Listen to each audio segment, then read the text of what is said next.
ନବକଳେବର ରଚନା doctor Bibudha Ranjan ପଢ଼ି ଶୁଣାଉଛନ୍ତି ଧୀରାଜ ଚୌଧୁରୀ। ପ୍ରଥମ ଅଧ୍ୟାୟ ନରଦେବତା ଶ୍ରୀଜଗନ୍ନାଥ। ବିଶ୍ୱାସ କରିପାରୁନଥିଲା ମାଣିକ ଗୌଡ଼ୁଣୀ ନିଜ କାନକୁ। କ'ଣ ସେ ଶୁଣୁଛି? ରାଜା ପୁରୁଷୋତ୍ତମ ଦେବ କ'ଣ ସତରେ ଯେ କହୁଛନ୍ତି ରାଜାଙ୍କ ହସ୍ତକୁ ବଢ଼ାଇ ଦେଇଥିବା ରତ୍ନ ମୁଦିଟି ତେବେ ବାସ୍ତବରେ କ'ଣ ସ୍ୱୟଂ ଶ୍ରୀ ଜଗନ୍ନାଥଙ୍କର?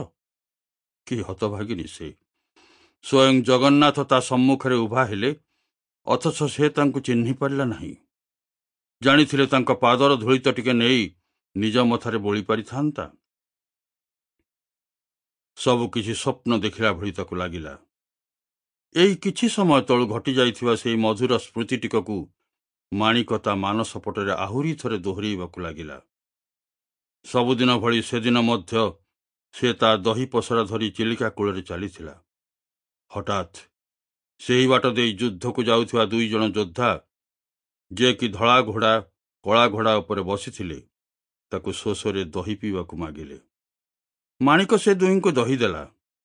ଦହି ପିଇ ସାରିଲା ପରେ ମାଣିକ ଯେତେବେଳେ ମୂଲ୍ୟ ମାଗେ, କଉଡ଼ି ବଦଳରେ ତା ହାତକୁ ଯୋଦ୍ଧା ଜଣକ ବଢ଼େଇ ଦିଅନ୍ତି ରତ୍ନ ମୁଦିଟିଏ ଏବଂ କୁହନ୍ତି, ଆମ ପଛରେ ଆମ୍ଭର ରାଜା ଆସୁଛନ୍ତି, ତାଙ୍କୁ ଏହି ମୁଦିଟି ଫେରେଇ ତୁମ ମୂଲ୍ୟ ମାଗି ନେବ।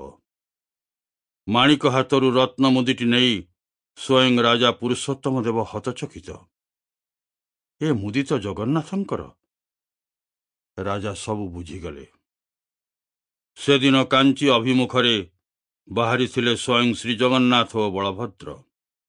ଧଳା କଳା ଘୋଡ଼ାରେ ଚଢ଼ି ଉଦ୍ଦେଶ୍ୟ ନିଜର ଭକ୍ତ ଓ ଉତ୍କଳ ରାଜାଙ୍କୁ କାଞ୍ଚି ଯୁଦ୍ଧରେ ସାହାଯ୍ୟ କରିବା ପାଇଁ। କହିବା ବାହୁଲ୍ୟ, ସେ ଯୁଦ୍ଧରେ ପୁରୁଷୋତ୍ତମ ଦେବଙ୍କର ବିଜୟ ହୋଇଥିଲା।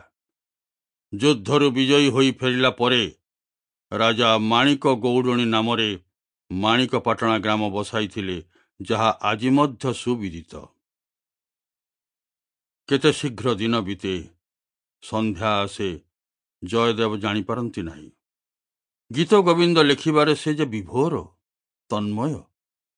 ତେବେ ସେଦିନ କେଜାଣି କାହିଁକି ପରପଦଟି କ'ଣ ହେବ, ସେ ଠିକ୍ ଯୋଡ଼ାଯୋଡ଼ି କରିପାରୁନଥାନ୍ତି। ଏଣେ ସମୟ ବିତୁଥାଏ। ଗାଧୋଇବା ବେଳ ଗଡ଼ି ଯାଉଛି। ପଦ୍ମାବତୀ ବିରକ୍ତ। ଅଗତ୍ୟା ପୋଥି ରଖିଦେଇ ସ୍ନାନ ଉଦ୍ଦେଶ୍ୟରେ ବାହାରିଗଲେ ଜୟଦେବ। ସ୍ନାନ ସାରି ଆସି ସେ ଯେତେବେଳେ ପୋଥି ଧରନ୍ତି, ବିସ୍ମୟରେ ତାଙ୍କର ଚକ୍ଷୁଦୟ ବିସ୍ଫାରିତ ହୋଇଗଲା। ଏ କ'ଣ ସେ ଦେଖୁଛନ୍ତି? ପୋଥିରେ ପରବର୍ତ୍ତୀ ପଦଟି ଲେଖିଦେଇ କିଏ ପୂରଣ କଲା? ପଦ୍ମାବତୀ ମଧ୍ୟ ନିଜେ ଆଶ୍ଚର୍ଯ୍ୟଚକିତ। ସେ ଏ କ'ଣ ଦେଖୁଛନ୍ତି, ଏ କ'ଣ ଶୁଣୁଛନ୍ତି? ତାଙ୍କର ଠିକ୍ ମନେ ଅଛି, ଏଇ ଟିକକ ପୂର୍ବରୁ ଜୟଦେବ ନିଜେ ଗାଧୋଇ ଆସି ପ୍ରଥମେ ତାଙ୍କଠାରୁ ପୋଥି ମାଗି ନେଇ ଏ ପଦଟି ଲେଖିଲେ। ତାପରେ ତାଙ୍କ ହାତରୁ ବଢ଼ାଯାଇଥିବା ଖାଦ୍ୟ ଖାଇ ବିଶ୍ରାମ ନେବା ପାଇଁ ଘର ଭିତରକୁ ଗଲେ। ଏହା କିପରି ସମ୍ଭବ ହେଲା? ତାଙ୍କ ସ୍ୱାମୀ ତ ସଦ୍ୟ ସ୍ନାନ ସାରି ତାଙ୍କ ସମ୍ମୁଖରେ ଦଣ୍ଡାୟମାନ। ଜୟଦେବଙ୍କର ଆଉ କିଛି ବୁଝିବାକୁ ବାକି ରହିଲା ନାହିଁ ଯେ ତାଙ୍କ ଅନୁପସ୍ଥିତିରେ ସ୍ୱୟଂ ଜଗନ୍ନାଥ ହିଁ ତାଙ୍କରି ବେଶ ଧରି ଗୀତ ଗୋବିନ୍ଦର ପଦଟି ପୂରଣ କରି ଯାଇଛନ୍ତି।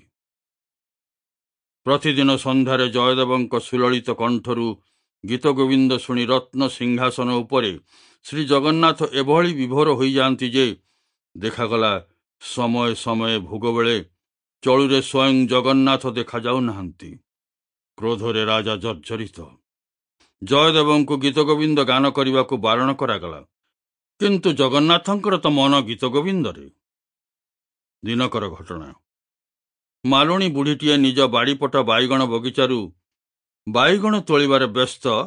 ଏଣେ ମୁଖରେ ସୁଲଳିତ ଗୀତ ଗୋବିନ୍ଦ। ଜଗନ୍ନାଥ କି ଆଉ ସମ୍ଭାଳି ରହିପାରନ୍ତି?